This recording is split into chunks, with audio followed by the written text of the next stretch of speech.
अस्सलाम वालेकुम नाज़रीन, भारत से मिलने वाले के खुसूसी बुलेटिन आलमी शब-ओ-रोज़ में आपका खैर मक़दम है। मैं अब्दुल वहाब। नाज़रीन, खबरों को तफसील से देखने से पहले आइए डालते हैं एक नज़र अहम सुर्खियों पर। बाबरी मस्जिदी की तरह ज्ञानवापी अहाते में मुसलमानों को दाखिला किया जाए बंद। वाराणसी कोर्ट में फ़िरका परस्तों ने दाखिल की अपील। गुजरात में बीजेपी नरोडा पाटिया कत्लेआम केस के मुजरिम की बेटी को बनाया उम्मीदवार। अपोजिशन बोले जुर्म का इनाम दे रही है बीजेपी। अब स्टैंड अप कॉमेडियन भी इंतहा पसंदों के निशाने पर। वीरदास का हैदराबाद में शो किया गया मनसूख। तब्दीली मजहब के इल्ज़ाम में मध्य प्रदेश में मिशनरी अस्पताल के 10 लोगों पर केस। और बीजेपी के फसादी लीडर को लग रहा जान का डर। सरकारी बुलेट प्रूफ कार के खराब होने की टी राजा सिंह की शिकायत।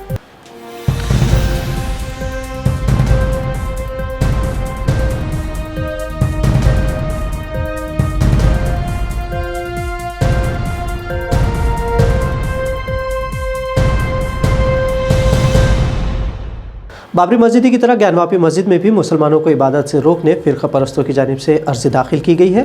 इस अर्जी पर वाराणसी की सिविल फास्ट ट्रैक कोर्ट में पीर के रोज़ समाअत हुई, जिसके बाद सिविल जज महेंद्र कुमार पांडे की अदालत ने इस पर फैसले को 2 दिन के लिए मुलतवी कर दिया है। अब इस मामले में 17 नवंबर को फैसला सुनाया जाएगा। हिंदू फरीक की तरफ से दाखिल अर्जी में 4 मुतालबात किए गए हैं, जिनमें से एक है कि अदालत ज्ञानवापी अहाते में मुसलमानों को दाखिला ममनू करार दे। अब 17 नवंबर को अदालत फैसला सुनाएगी कि ये अर्जी काबिल समाअत है या नहीं। दूसरी जानिब सुप्रीम कोर्ट ने मरकज़ से कहा है कि प्लेसेस ऑफ वर्शिप एक्ट ख़त्म करने से मुताल्लिक़ 12 दिसंबर तक अपना जवाब दाखिल करे।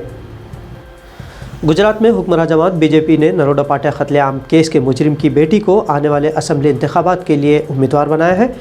मुजरिम मनोज कुलकर्णी, जिसे उम्र कैद की सज़ा सुनाई गई थी और 2015 से ज़मानत पर बाहर है, उसकी बेटी पायल कुलकर्णी को बीजेपी ने असम्बली इंतखाबात के लिए टिकट दिया है और मनोज कुलकर्णी अपनी बेटी की इंतखाबी मुहिम चलाने में मदद कर रहा है।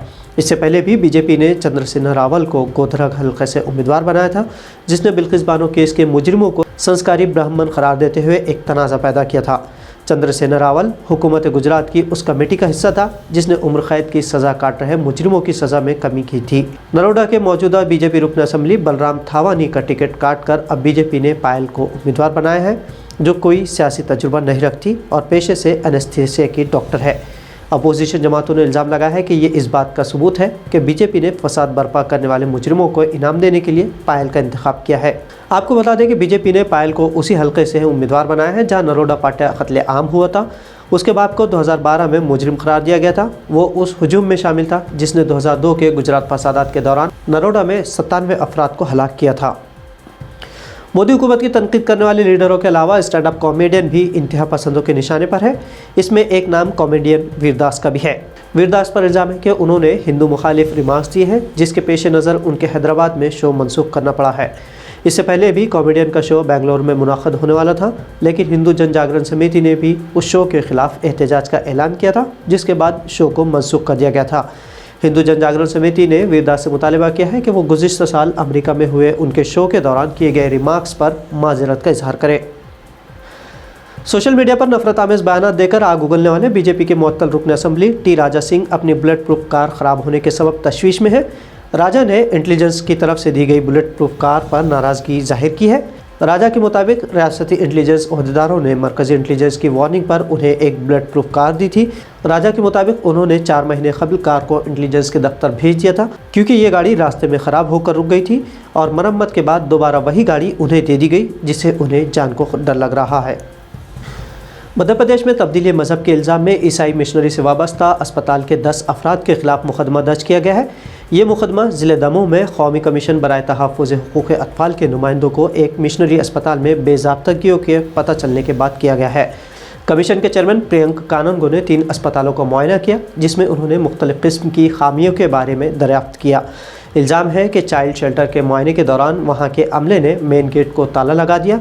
इसके बावजूद टीम अंदर पहुंची और जांच के दौरान टीम को यहां मुबैना तब्दीली मजहब का शुबा हुआ।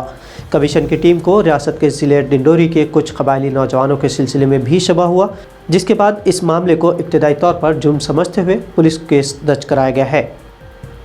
अमेरिका में बरसर-ए-आम फायरिंग के वाक़यात लगातार बढ़ते जा रहे हैं। ताज़ा मामला अमेरिका की यूनिवर्सिटी ऑफ वर्जीनिया में पेश आया है, जहां अंधाधुंध फायरिंग में 3 लोगों की जान चली गई है। इस वाक़े में अब तक 2 अफराद के ज़ख्मी होने की भी इत्तलात मौसूल हुई है। मीडिया रिपोर्ट्स के मुताबिक यूनिवर्सिटी ऑफ वर्जीनिया में फायरिंग इतवार के रोज़ हुई। एक शख्स ने अचानक ये फायरिंग शुरू की, जिसमें 3 अफराद की जाए वक़ूफ़ पर ही मौत हो गई। मुलजिम ने ऐसा क्यों किया, इस सिलसिले में अभी तक कोई जानकारी सामने नहीं आ सकी है। पुलिस के हवाले से ये इत्तला ज़रूर सामने आई है कि मुलजिम शख्स UAE फुटबॉल टीम का साबिक खिलाड़ी है, जिसने इतवार को अचानक फायरिंग शुरू कर दी थी और हमले के बाद वो फरार होने में कामयाब हो गया। गुज़िश्ता चंद माह में अमेरिका कई बार अंधाधुंध फायरिंग के वाक़यात का मुशाहिदा कर चुका है। अगस्त माह में राजधानी वाशिंगटन DC में देर रात फायरिंग की गई थी, जिसमें 6 अफराद जाँ बहक हुए थे। इसी तरह अमेरिका के इंडियाना में 18 जुलाई को ग्रीनवुड पार्क मॉल में फायरिंग के वाक़े में 3 लोगों की मौत हुई थी। कैलिफोर्निया के जनूबी हिस्से में एक हाउस पार्टी के दौरान 11 जुलाई को हमला किया गया था और वहाँ भी 3 लोगों की मौत हुई थी। तो नाज़रीन, मिल्ली वॉइस के आलमी शब रोज़ बुलेटिन में आज इतना ही। मज़ीद ख़बरों के लिए मिल्ली वॉइस चैनल को सब्सक्राइब करना ना भूलें। अब अब्दुल वहाब को इजाज़त दीजिए। अल्लाह हाफ़िज़।